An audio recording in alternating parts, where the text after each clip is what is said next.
From the outside, Vancouver's Downtown Eastside looked like any other dense city neighborhood. Busy sidewalks, old storefronts, people moving through their day with practiced familiarity. But for those who lived there, the streets carried a different rhythm, one shaped by survival, resilience, and systems that often felt distant. This community was home to people navigating addiction, poverty, unstable housing, and limited access to support. Many residents formed tight social networks. They looked out for each other, shared meals, shared warnings, shared information about who could be trusted and who couldn't. And yet, even inside that network, something troubling was happening. Women were disappearing. At first, the absences didn't trigger alarm beyond immediate circles. Someone missed a meeting, someone failed to return a call. In communities where housing and communication were unstable, gaps in contact weren't unusual. People assumed, hoped, their friend had simply moved on, found temporary shelter, or entered treatment. But over time, a quiet pattern formed. More names vanished from familiar corners, more voices stopped answering, and the question lingered. Where were they going? What nobody realized yet was that these disappearances weren't isolated events. They were connected, and that connection would take years to recognize. From a behavioral perspective, experts later explain how environments marked by instability can unintentionally mask patterns of harm. When daily life is unpredictable, warning signals don't stand out the way they might elsewhere. This phenomenon, sometimes called contextual invisibility, makes it easier for danger to operate unnoticed. And that invisibility was growing. Families reported loved ones missing, friends shared concerns, advocacy groups raised alarms, but responses were inconsistent. Some cases were classified as voluntary absence, others were delayed by jurisdictional confusion. Each individual disappearance carried its own paperwork, its own file number, its own explanation. What nobody saw yet was the larger shape forming behind those files. Looking back, investigators would later say the signs were already there. They just weren't being connected. Meanwhile, about 30 miles east of the city, a rural property existed in stark contrast to downtown streets. Open land, agricultural buildings, quiet isolation, a pig farm that, to outsiders, looked unremarkable, even ordinary. Locals described it as cluttered, busy. A place where machinery, animals, and people came and went. The property hosted gatherings over the years, music, parties, visitors passing through. Nothing about it immediately suggested danger, but there was something about the farm that would later matter. Something subtle, something that investigators would only understand in hindsight, because environments, urban or rural, can shape opportunity, and opportunity is a critical factor in criminal behavior. When routines intersect with isolation, when trust overlaps with vulnerability, risk patterns emerge. At the time, though, those patterns were invisible. Back in the Downtown Eastside, community members noticed a troubling consistency. Many of the women who disappeared shared overlapping circumstances: economic vulnerability, unstable housing, reliance on informal networks for safety. This isn't coincidence, according to forensic psychologists. Offenders who target marginalized populations often rely on predictability. They study routines. They learn when someone is least protected. They exploit the assumption that disappearances will be attributed to lifestyle rather than threat. That distinction between assumption and investigation would become one of the most important lessons in this case. But in the moment, families were left waiting for calls that never came, waiting for updates that didn't arrive, waiting for someone to recognize that something larger was happening. Every disappearance felt personal, individual, tragic. What nobody realized was that these weren't separate stories. They were chapters of the same one. And buried inside that growing list of names was a detail investigators would later revisit: early reports that suggested certain individuals had last been seen traveling toward rural areas. At the time, the information seemed scattered, unreliable, easy to dismiss. But dismissals have consequences. From an investigative standpoint, pattern blindness occurs when agencies treat incidents independently without cross-referencing behavioral similarities. It's not malicious, it's structural. Systems designed to manage volume sometimes fail to recognize narrative, and narrative is where patterns live. Community advocates pushed harder, outreach workers documented names, families demanded attention. Slowly, pressure mounted. But progress was uneven. Some cases stalled, others resurfaced. Each file told part of a story no one had assembled yet. And then there was an earlier incident, an encounter involving a woman who survived an attack years before the larger investigation took shape. Evidence had been collected, stored, forgotten. At the time, it seemed like a closed chapter. It wasn't. That evidence would later become a turning point, but for now, it sat unnoticed. a silent placeholder waiting to be rediscovered. Looking back, investigators describe this period as a convergence of missed signals, not because no one cared, but because systems weren't built to see the full picture quickly enough. And while paperwork accumulated and concerns echoed through the community, the disappearances continued. Friends whispered theories, families feared the worst, outreach workers kept records hoping someone would connect the dots. The tension wasn't loud, it didn't arrive with sirens. It built slowly, a background hum of unease that only grew stronger with each unanswered question. Because when patterns remain invisible, they don't stop.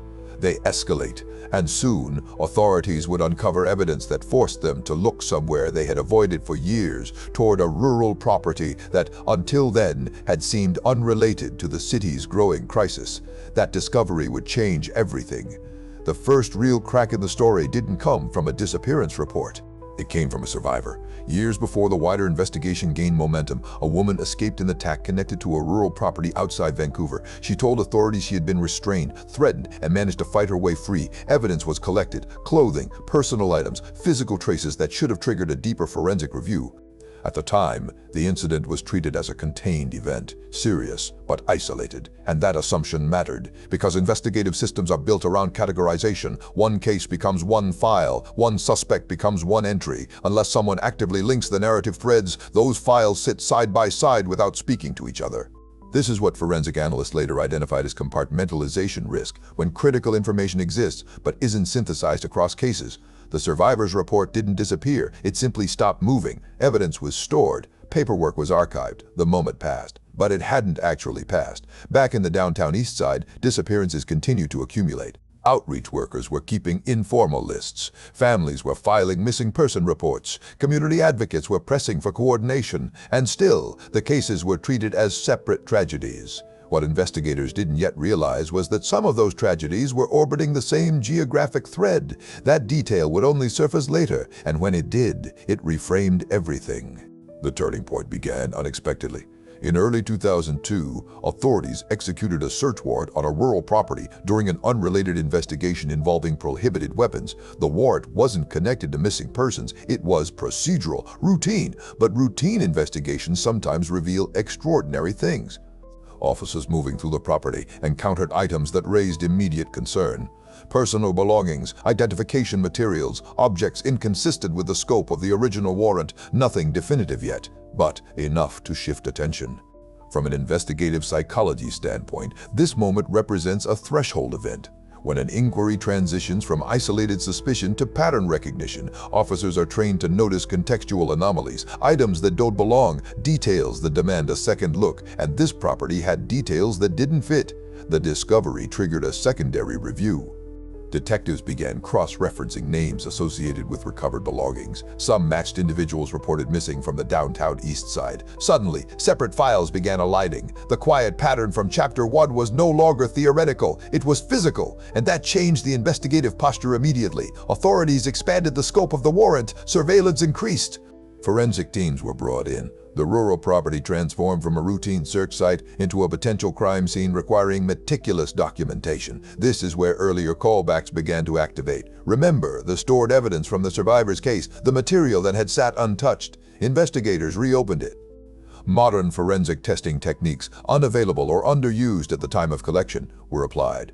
Biological traces were analyzed, cross-referenced, compared. The results were significant. Evidence linked the earlier assault case to individuals connected to the disappearance files. What once looked isolated now formed a bridge between timelines. Forensic psychologists describe this as narrative convergence, when independent data points suddenly reveal a coherent behavioral pattern. And once convergence begins, investigations accelerate. Detectives started mapping movement patterns, social connections, geographic overlap, interviews expanded, timelines tightened. But with expansion came complexity. Large-scale investigations require coordination across departments, jurisdictions, and forensic disciplines. Evidence must be cataloged with precision. Each discovery generates new leads. Each lead demands verification. Momentum builds, but so does uncertainty, because at this stage investigators knew something serious was unfolding. They just didn't know how large it was. Community reaction intensified. Families who had spent years seeking answers watched developments cautiously. Outreach organizations pressed for transparency. Media attention grew, and with that attention came pressure not just to act quickly, but to act correctly. Investigative history shows that urgency without discipline can compromise outcomes. Evidence integrity becomes paramount. Chain of custody, documentation standards, scene control, everything slows down so the truth can move forward. Meanwhile, forensic teams began processing materials recovered from the property. Biological samples, personal effects, environmental traces. Each test carried potential answers, and each answer raised new questions, because what investigators were uncovering wasn't random. Patterns were emerging. Names from missing persons files were appearing alongside forensic indicators. Timelines overlapped. Geographic consistency sharpened. The invisible narrative was becoming visible. But visibility introduces a new psychological burden. Confirmation weight. Investigators must guard against tunnel vision. Every theory requires validation. Every assumption must be challenged.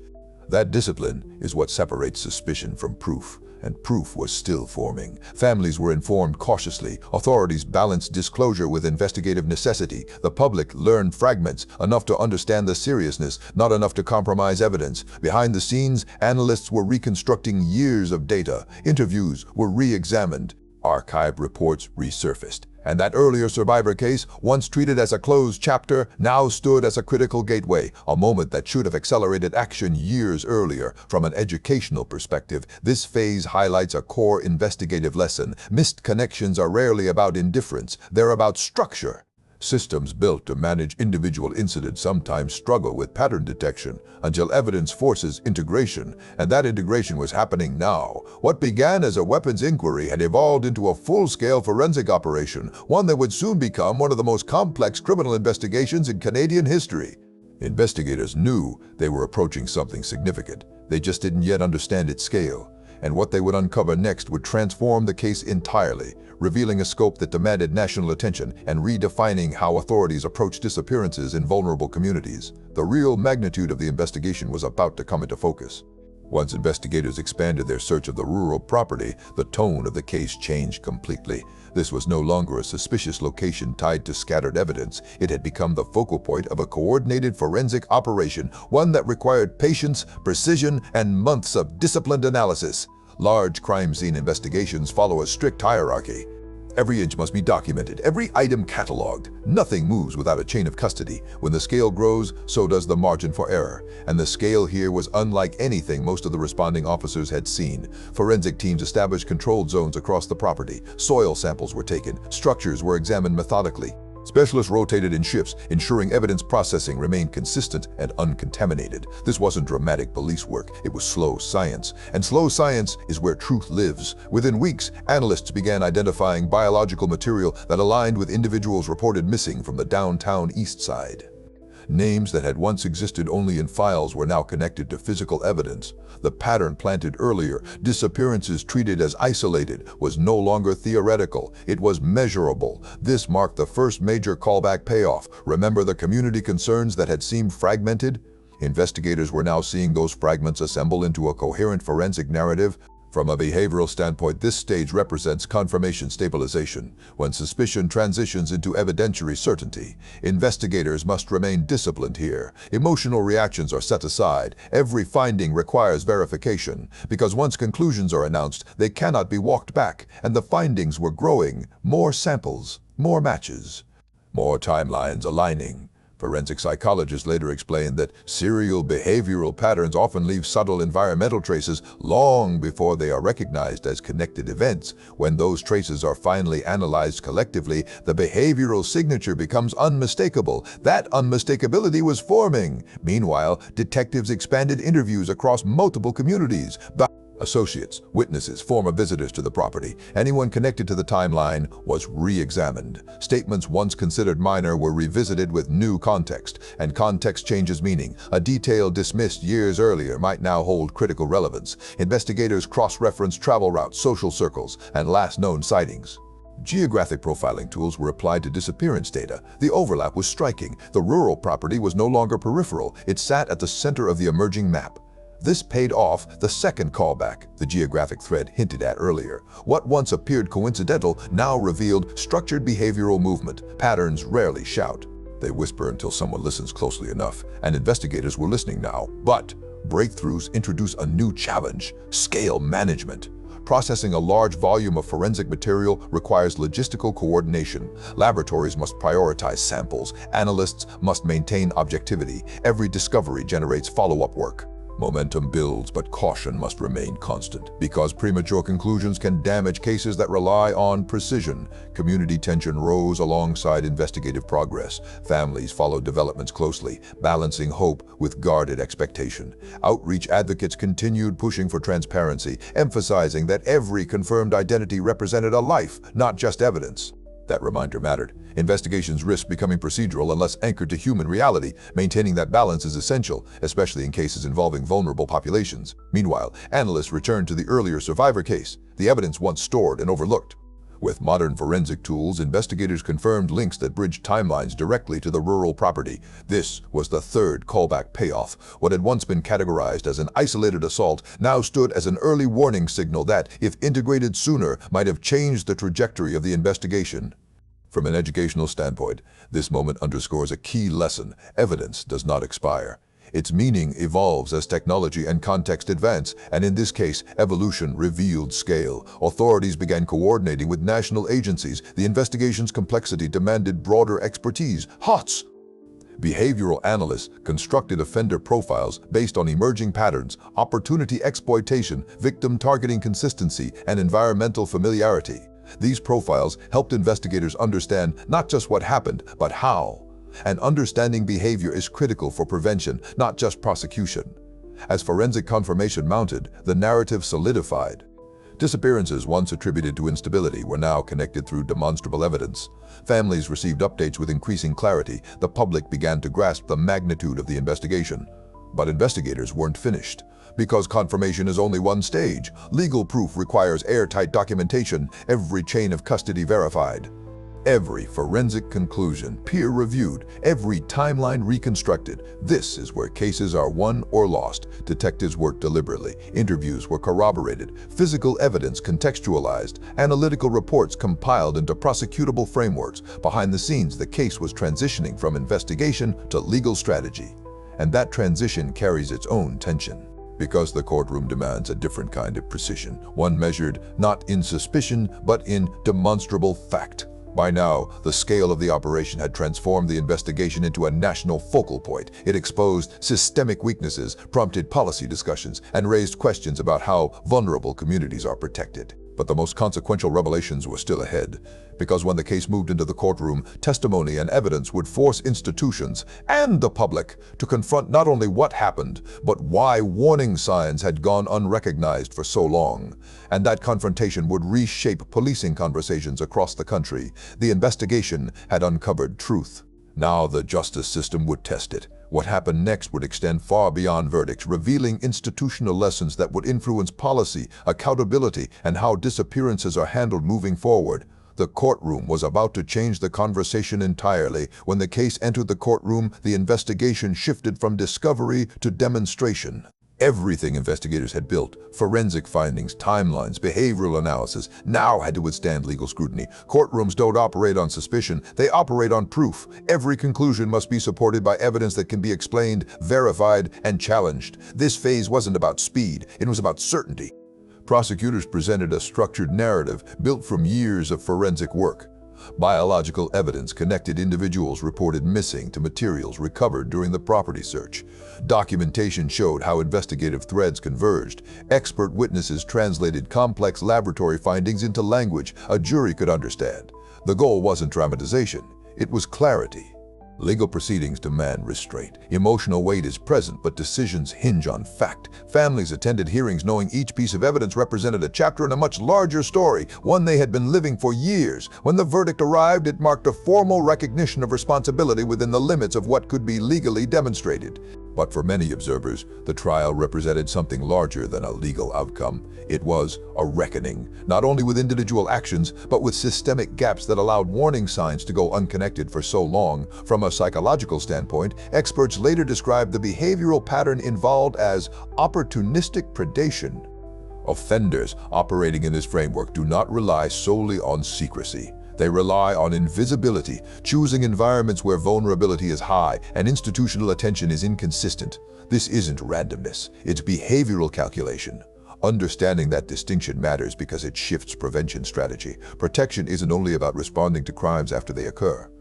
It's about recognizing environmental risk patterns early. In this case, several warning indicators existed. Repeated disappearances within a concentrated geographic area, overlapping victim vulnerability factors, early survivor testimony, community advocacy signals. Individually, each sign appeared manageable. Collectively, they formed a pattern that demanded coordinated action. Forensic psychologists emphasize that pattern recognition is one of the most powerful tools in modern investigations. When agencies share data, cross-reference reports, and actively look for narrative connections, early intervention becomes possible. The absence of that integration was one of the central lessons drawn from this investigation. Institutional reviews followed the trial.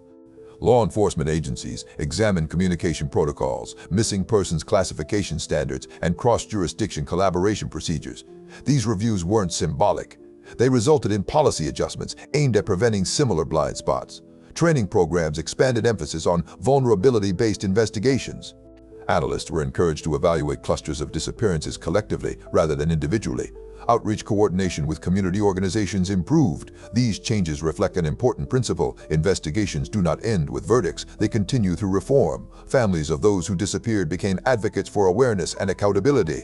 Their voices influenced public conversations about how marginalized communities are protected and how easily cases can be deprioritized when victims lack institutional visibility.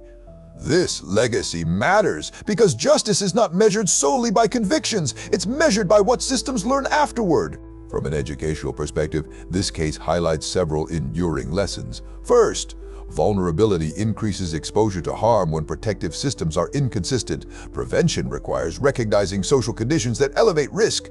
Second, early warning signals must be treated as potential pattern indicators, not isolated incidents. Investigative structures should encourage synthesis, not compartmentalization. Third, survivor testimony is critical intelligence. Even when cases appear contained, preserving and revisiting evidence can alter investigative trajectories years later. Fourth, community advocacy is not external pressure. It is a form of situational awareness. Outreach workers often detect emerging patterns before institutions do. And finally, accountability strengthens trust. Public acknowledgement of investigative limitations is not weakness, it is the foundation for systemic improvement. Psychologically, cases like this also challenge public perception of crime. People often expect danger to appear dramatic and unmistakable. In reality, harmful patterns frequently grow quietly, shielded by assumptions about lifestyle, geography, or circumstance. Recognizing that truth is a preventative tool, because awareness changes response. Today, the investigation is studied in academic, forensic, and law enforcement settings as an example of both failure and evolution. It demonstrates how complex cases reveal structural weaknesses and how those weaknesses can be addressed through reform. Most importantly, it underscores that every disappearance represents a person whose absence matters. Investigations are not abstract systems, they are responses to human loss. That perspective must remain central. Closure in legal terms does not erase grief. It does not restore time, but it can create understanding, and understanding is what drives change. The story ultimately becomes more than a case. It becomes a framework for recognizing patterns earlier, responding faster, and valuing every life with equal urgency. And that is where the lasting impact lives, not in the shock of discovery, but in the commitment to learn from it.